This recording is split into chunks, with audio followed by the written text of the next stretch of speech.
In these 4 outlets, we had, the people, was not, the sales staff was not able to manage the crowd, and the sales went on till about 10:30, 11 that night. Create that special bonding occasions for the consumer. That is what I think is the message. People buying high value products, they would like to see what the entire product is, the design, the finish, and that's very important for a jeweler. It's largely, ATL and BTL currently within the jewelry space, and e-commerce is just about hardly 4 to 6%.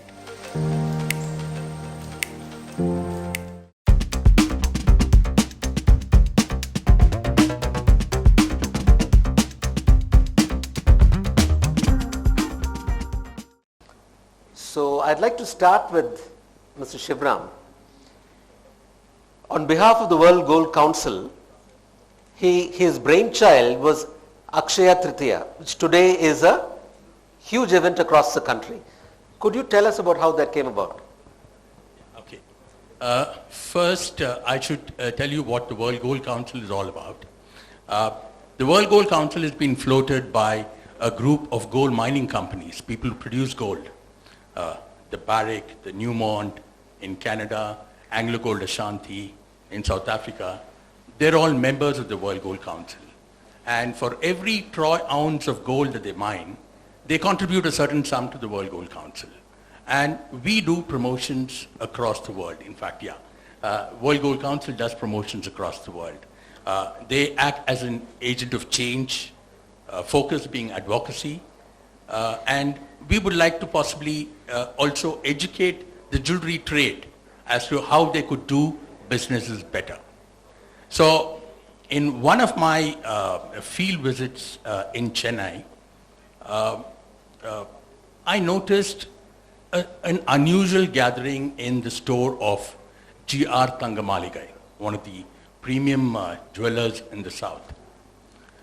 So curious enough, sought an appointment with the managing director, Mr. G. Rajendran, and asked him as to, why this crowd, because I don't notice this crowd in other jewelry outlets. So he said, it's a good day, it's supposed to be a good day, and I have about 70 to 80 customers coming and buying jewelry on this particular day. And, in some particular time, they come and buy the jewelry. So I said, thought to myself, fine, it seems a very good idea that we can maybe propagate to sort of, take it to the next level. And because the World Gold Council is for the industry, why not we spread this message, in a very structured way to the entire industry.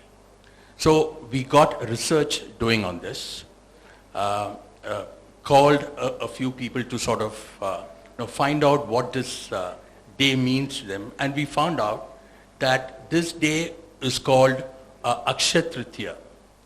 Akshaya means something that never diminishes, and Tritiya is the 3rd day of the lunar month.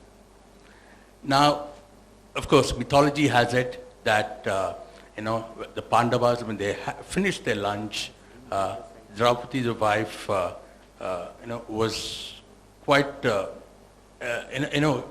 disturbed, saying that there was a saint who wanted food, and the saint also had a lot of people along with him, and she did not know what to do.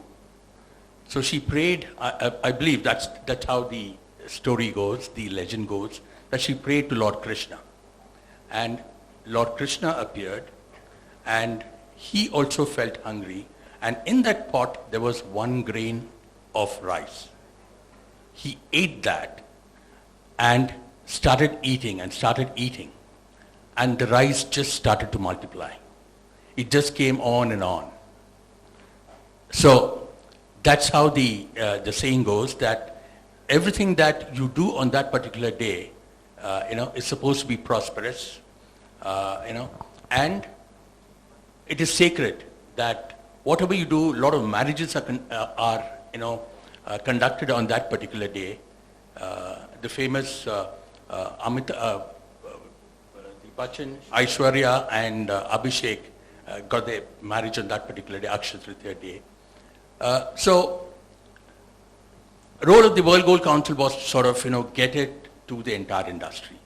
So we contacted 3 to 4 large leading jewelers, and they were very, very reticent initially. Said, why should I spend money on something that we do not know? So we said, the World Gold Council said that we would contribute 25% of the advertising cost. Let's, communicate this message. And the message that we communicated was the significance of that particular day, and that it is auspicious to buy gold on Akshaya Tritiya. This message was taken in feature magazines, 4-page, feature magazines, and feature publications like the Hindu and the vernacular, the Daily Tandi. We agreed that 2 days before the event, we would advertise. 4 leading jewelers got together, along with the World Gold Council, and we started. It was, the first day was in 2002, April 12th or something like that. I don't exactly know the date. And after we advertised, you got to see the crowd to believe it. In these 4 outlets, we had, the people, was not, the sales staff was not able to manage the crowd, and the sales went on till about 10:30, 11 that night. So this got a lot of curious jewelers to find out what this festival is all about. Again, we did a lot of education to all these jewelers. And the following year, the entire jewelry trade in Chennai city advertised through brochures. Each and every jeweler had their own way of communicating to their customers. Be it brochures, some people were on hoardings. World Gold Council took large hoardings saying it is auspicious to buy gold, World Gold Council. And the rest was history. We sold about 22 to 24 tons of gold jewelry on that one particular day in Tamil Nadu. We then went to the other states. The success of the Tamil Nadu and the Chennai story was communicated to them with slides, with photographs of the rush in every jewelry outlet, and they replicated the same in their particular markets. We spoke to the president and secretaries of all the jewelry associations, talking about the significance of Akshaya Tritiya and the benefits that they would accrue if they advertise.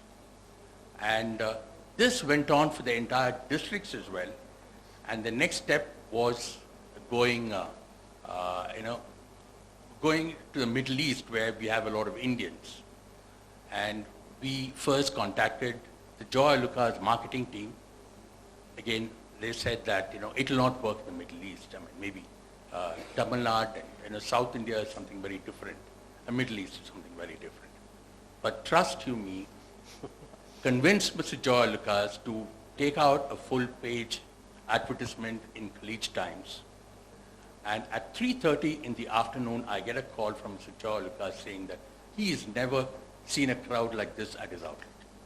So such is the power of communication. And mind you, we didn't have digital those days. We didn't have social media those days. Karnataka, it was Sumesh Wadhera through his Art of Jewellery magazine. We coordinated with them in working in gold festivals during that particular period. Maybe to talk about that, I'll maybe ask Sumesh to say a few words. Push it up. No. Push it up.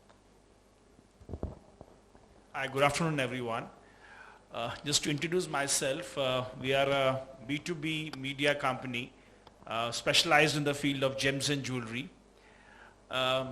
We have worked very closely with Mr. Shivram right from the 2004, when the marketing and this kind of a branding was still very in a nascent stages for the gem and jewelry industry. Today you see a huge celebrities, brand ambassadors, Amitabh Bachchan, Aishwarya Rai, name who's who as a part of the brands of say Tanishq, Malabar, Joya Lucas, TBZs and all.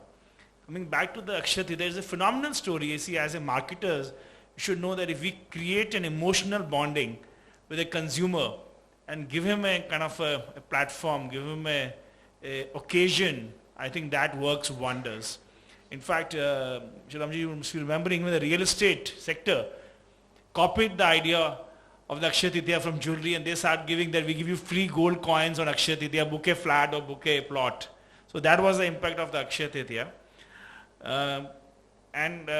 This is something today, of course, with the digital media, it has gone as a festival which is promoted 1 month before the day, and they do advanced bookings. There are, I think today, specialized, as you said, features being brought out by all publications. They take a lead. They see that this is a day to make also a good marketing and advertising revenue. There are 5-page, 6-page, 8-page supplements in all leading papers across India. And this phenomena, as Shivramji has said, has got the emotional bond, because when you say prosperity, it connects to gold.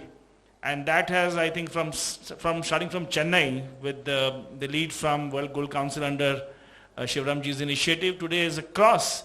It is even in Sri Lanka, it is even UAE, of course, Delhi, all parts of India. So US, and I think it's a great initiative. It gives you an idea to create that special bonding occasions for the consumer. That is what I think is the messages. Yes. Thank you, Sumesh. See, what is very clear is that whatever the medium, and especially if it's digital, what we need to do is have a piece of communication that people can relate to emotionally or otherwise, so that they respond from deep within. Then it works with a lot of power. Here we have a generic brand today, Akshaya Tritiya, which has become a movement. So leave alone real estate, banks also offer, use it as a incentive, and they offer a gold coin if you open a deposit on that day and things like that. So while we've talked about a generic brand, I'll throw an open question to both of you. What are the challenges that jewelry brands face when it comes to establishing the brands online? Currently, jewelry is largely into ATL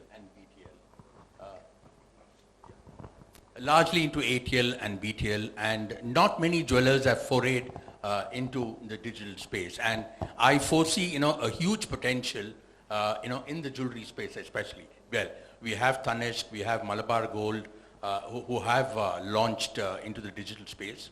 But the basic thing is in terms of the touch and feel. People buying high value products, they would like to see what the entire product is, the design, the finish, and that's very important for a jeweler and for the customer, because he's going to keep it for a long time to come. And that, I feel, is the major challenge. But if you're able to crack that, I guess, it's a huge thing that we can go forward. So, just to add on to that, what Shivramji said, that is why you see this online standalone players are slowly moving to offline stores. There's Carrot Lane. It has opened more than 50 stores. And even your other players, they are opening opportunities to have touch points where a customer can come and feel and touch the jewelry, because buying jewelry means it's a big decision. Whereas if you look at the fashion segment, say within 15-20,000, that segment is moving fast online. But as a jewelry which involves a family decision, which involves a 1 lakh plus ticket sales, it needs an offline presence, and that is what the strategy is for the standalone online players. And on the other way around, the big established offline players, which are the major retailers, they are going online not to just have sales, they need visibility. So that is very important, which is complementing each other. But, our experience also is that a lot of people living in the US, outside India, in festivals like these, regional festivals, being Onam or, North Indian festivals, Diwali, there is a lot of online business that's happening. They are not bothered about price points, unlike, people here in India, they would like to maybe negotiate with the jeweler in terms of making charges. But online that way has cracked it, and jewelers are very happy that you have a segment of people who do not bargain. They just, with one click, they purchase. So there, stands the huge potential for the jewelry space. Yes, that's true. In our experience, the well-established jewelers, the ones whose name means trust, like GRT or some of the others, the long-standing traditional jewelers in Madras, some of them pioneered e-commerce, and as Mr. Shivram pointed out, many of them get festival orders online from the US, and they come and pick up very, very high value items when they come for the Carnatic music season, because they trust the jeweler. They can come and pick it up when they come here. So that's true. Whereas others like Voila, which are into daily wear jewelry, not extremely high value, have moved into the omni-channel method where they have 150 stores. So yes, that is one way that they can move forward. You talked about the difficulty of the customer journey, given that it's tactile in some ways. Can you tell us about some ways that jewelry companies are dealing with this in terms of the customer experience? Clearly people like, well-established companies like Malabar Gold and Joy Lucas, they have their e-commerce sites. But there is a lot of, all these people have been, governed by their parents who are either 65 or 70, and they are not very tuned to e-commerce or the social media space. But it's the youngsters who have an interest, and they are slowly taking over. And that push is happening, and we can see that push happening in that particular space right now. We said we'll minimize the number of questions. The last question is probably a challenge, much as Smajit and we all shared in the previous session. What would be the percentage attributed to e-commerce today in the jewelry industry as opposed to offline to those who are doing e-commerce? If you take the whole industry, it'll be... It's largely, ATL and BTL currently in the jewelry space, and e-commerce is just about hardly 4 to 6% currently. Given the challenges, 4 to 6% is huge actually, given the size of the... Yeah, size of the market, yeah. Yes. But then, it's an 800-ton market, and with a, even if you take a 30% recycle goal that happens in the country, the potential is just huge. And also what I would say is, I think, these three would need to straddle, with one another, because expenses in terms of ATL and BTL are, humongous. Print advertising is very, very costly, and here maybe, digital, could come as the kind of stepping stone for people to rationalize their costs in communication. Right. So just to kind of add to that, what I understand is what the data available is that the online jewelry sales was hardly around in the range of 80 to 100 crores in 2012. And right now it has touched more than 3,000 crores. So if you look at the growth, it is phenomenal. But if you look at the overall market share, today jewelry as a retail market share, we have 5 lakh crores, around 75 billion. So this is hardly even 0.5%. So it's like half the glass empty, half full. There's so much used to be done in the digital space in jewelry. But in the B2B space, we work in B2 space mode, there has been a good momentum. Companies like, say, there's a Rapnet, there's a global diamond marketplace. If you see the diamond as a business is a very global business. The rough diamonds come from countries like South Africa, Russia, Canada, and the polishing and cutting happens in Surat. Then again, it is sold to US, to European countries.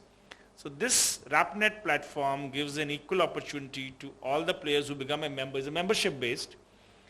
And any given day, you have more than 8 billion worth of diamonds listed there. And there are no two diamonds which are same. See, unlike a gold, you get the price on MCX and newspaper every day. The diamond pricing is very subjective based on various parameters. The color, clarity, size, GIA, what certification.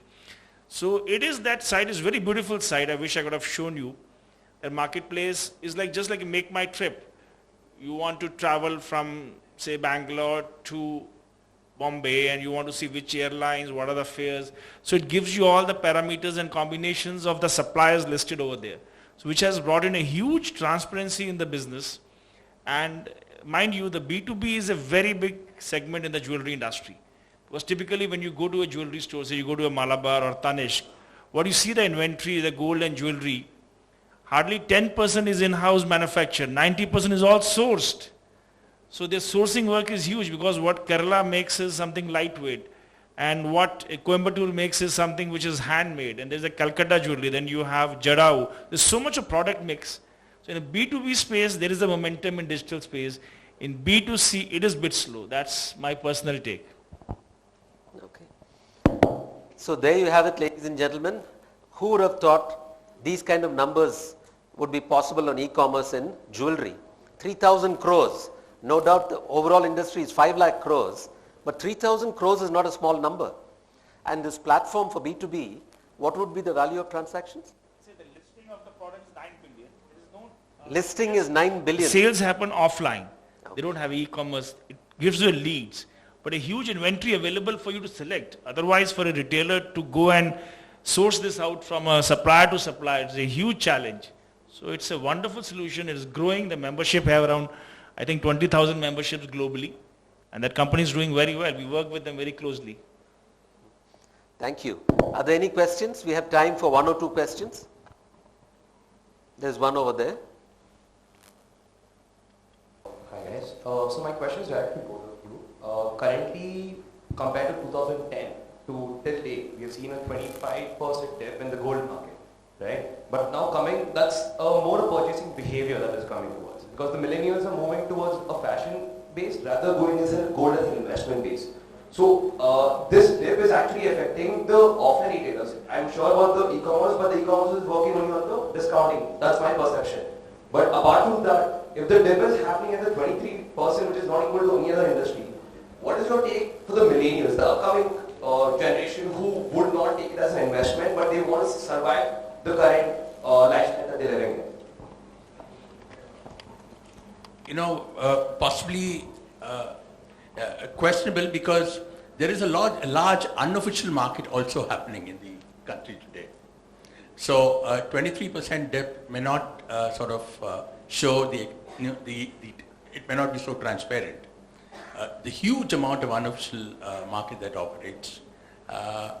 But going forward, with the price moving up, we are expecting gold to maybe touch $1360. That's what indications are all about. We are, expecting, numbers to sort of, scale up. Because the investment angle comes in, people would want to buy and store more gold as a store of value, and in good times to come. That's the hope. But the millennials don't consider it an investment opportunity, right? Yeah. Actually, what you have said is quite a valid question. It's very challenging for the today jewelry industry to address this millennials whose priorities need not be a gold jewelry. They prefer spending on holidays, on gadgets, buying car or a flat. But at the same time, our jewelry industry is addressing this, with coming out with more innovative designs, lightweight designs. And that is what you see the trend even from a brand like Tanishq, the diamond brand Zoya, which is doing very well. It is addressed to the working woman, very lightweight. And they want to give them everything new to wear daily basis. That is one way of looking at it. But the other thing you should understand, the Indian main biggest jewelry market segment is the wedding segment. So that is not going anywhere. Whether it is millennials or the new generations, when it comes to wedding, is a family occasion. So that is where the chunk of business comes from. And as Shivramji said, that numbers are not correct. It is not 23% drop. It is the latest figure of 2008. We have a 5% drop in the gold jewelry sales. And it keeps fluctuating, but as long as the Indian weddings are here, the jewelry business is here, and it will grow very fast. It'll keep on growing, yeah. Thank you. ATM, when they have this, they sell gold chips online, they sell biscuits, and they've made it a part of their cashback scheme, and they will deliver it to your house and things like that. I mean, I'm not in favor of something like that, because if I'm investing heavily in something like gold, I would want to go there and personally purchase it. But I want to know what that does to your market space, and what is your opinion of it in general? See, basically Paytm is not a jewelry player as such. They are using this gold offers and giving gold at a lower price than a traditional jeweler just to acquire new customers. For them it is purely a marketing cost. So today they feel that the connection between the gold is so strong with the consumer. This is the best way to catch a new consumer. And I think they have deep pockets, unlike the other small companies and the jewelers. So it is only a marketing strategy to acquire new customer, nothing to do with as a serious player. We don't take them as a serious industry player in jewelry sector.